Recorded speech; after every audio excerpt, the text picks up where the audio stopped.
నా పేరు హరిణి. ముందుగా మన ఎడ్యుకేషన్ మినిస్టర్ నారా లోకేష్ గారికి నా నమస్కారాలు. మాది ఎన్టీఆర్ డిస్ట్రిక్ట్ మైలవరం మండలం వెదిరిపడం గ్రామం సార్. మా నాన్నగారి పేరు గోపి, మా అమ్మగారి పేరు దేవి. మా నాన్న ఒక డైలీ లాబు సార్. మా నాన్నగారు కూలి పని చేస్తేనే మేము ఇంట్లో తినడానికి చదువుకోవడానికి సరిపోయేవి. మా అమ్మగారి వర్టిబ్రల్ కాలంలో L1 to L5 జాయింట్ సరిగిపోయి డిస్క్ ప్రాబ్లం వల్ల ఆమె ఎక్కువగా ఏ పని చేయలేరు, వెయిట్ ఎక్కువ లిఫ్ట్ చేయలేరు.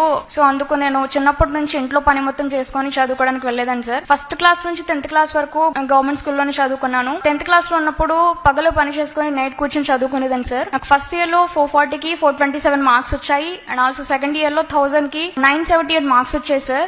మన స్టేట్ లో ఉన్న 294 హై స్కూల్ ప్లస్ లో స్టేట్ ఫస్ట్ వచ్చాను అనే గర్వం అయితే లేదు, కానీ మా తల్లిదండ్రుల కష్టానికి తగిన ఫలితాన్ని తీసుకొచ్చాను అనే ఆనందం నాకు మనస్ఫూర్తిగా ఉంది సార్. ఫైనల్ గా నాకు ఒక డ్రీమ్ ఉంది సార్. ఫస్ట్ క్లాస్ నుంచి 12th క్లాస్ వరకు గవర్నమెంట్ కాలేజ్ లో గవర్నమెంట్ స్కూల్ అని చదువుకున్నాను. అంటే అప్పుడు ఒక రూపాయి కూడా ఖర్చు లేకుండా మా నాన్నగారు చదివించగలిగారు. కానీ ఇప్పుడు హైయర్ స్టడీస్ కి వెళ్లాలంటే మాకు అంత స్తోమత లేదు సార్. సో మీరు కొంచెం గవర్నమెంట్ తరపున నాకు హెల్ప్ చేస్తే, I want to become a gynaecologist sir. మా అమ్మని చూసి నేను ఇంకా ఇన్స్పైర్ అయ్యి డెఫినెట్ గా నేను డాక్టరే అవ్వాలి అనుకున్నాను. ప్రతి ఒక్క విద్యార్థి గోల్ వెనుక ఒక రహస్యం ఉంటుంది. మా అమ్మగారిని చూసి నేను డెఫినెట్ గా డాక్టరే అవ్వాలి, నా ఆక్యుపేషన్ డాక్టరే అవ్వాలి అనుకున్నాను.